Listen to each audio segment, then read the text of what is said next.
I feel like we were talking to you just a couple of days ago.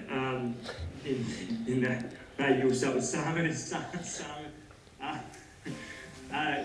Bledisloe, no bigger occasion. Have you seen an intensity lift over recent days, particularly since coming back last Thursday?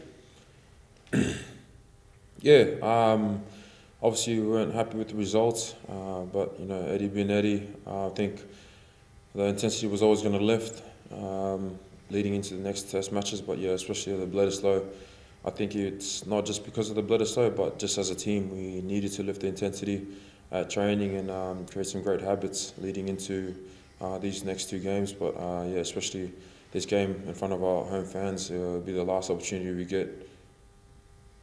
What about yourself? Obviously, you had that devastating knee injury. Where do you think you're at, form, fitness-wise? From obviously it's a long way until the World Cup still, but do you think you're at your peak yet? No. I think I want to peak at the right time. Obviously, after a long layoff, just finding that groove again and that rhythm for myself, finding where I fit in terms of the team and where I can be my best, and I definitely want to show my strengths in those areas. But yeah, still building to where I want to be. I want to be a world-class player and a world-class centre. So there's always going to be room for improvement, and the ceiling's always going to get pushed. Not just for myself, but other players around the squad. And Tate, just yourself. The halves this week, obviously, it's still pretty settled in that area between the 9s and the 10s.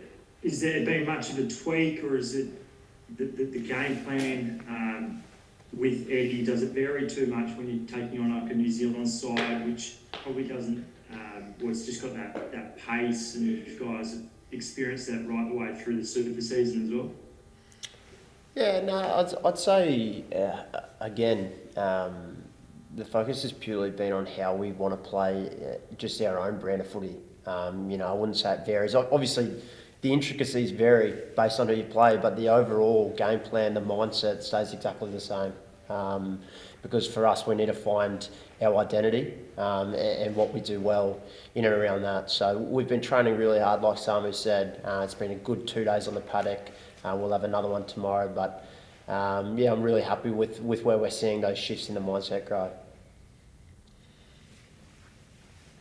Obviously, with no Lenny Ikitau playing this week, and I guess we'll find out who's going to be your centre partner. But have you had to put lots of work into kind of, developing a new midfield defensive partnership there, and how's that going?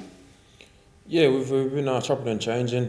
Our 12s and 13s is getting different combinations in, so it's been great for our growth. Obviously, Lenny is a great pillar for us in that cornerstone, I guess, defensively, and he's shown it throughout the year.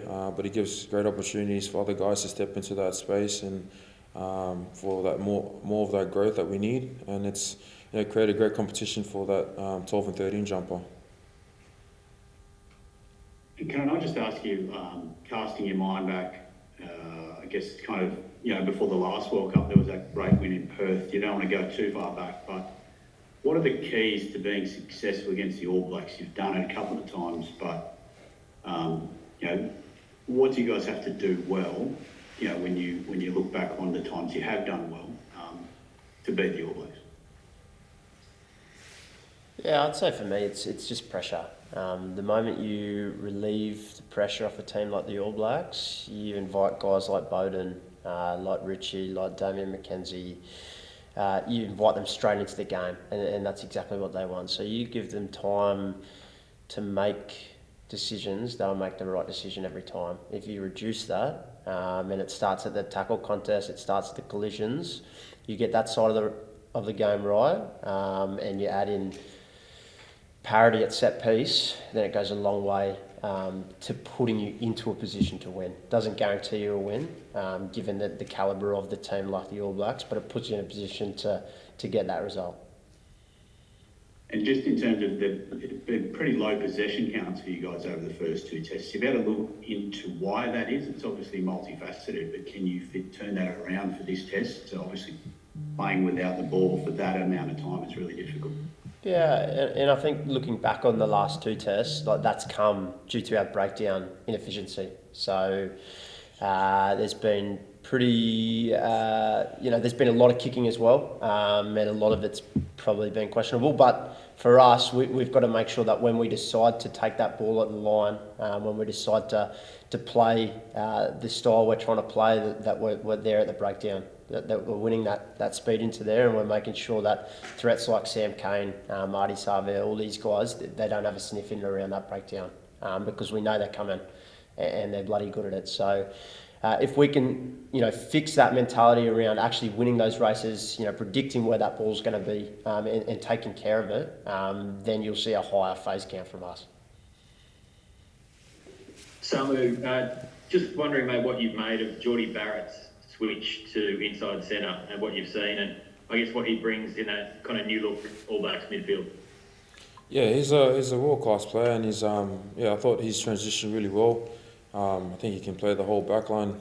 Personally, he's been playing all over the shop for Hurricanes and obviously the All Blacks. So he's a big body. He's got great skills as well. So I guess he brings that dynamic in the tall position. He's kind of like his brother, and I played with Bodie a lot. So, but in a different aspect where he's just a bigger body. So he's been great so far, and looking for that matchup if the selection goes right. Just in terms of how you play and how you defend, what changes from, say, a bigger body that is a crash ball guy as opposed to like a second playmaker?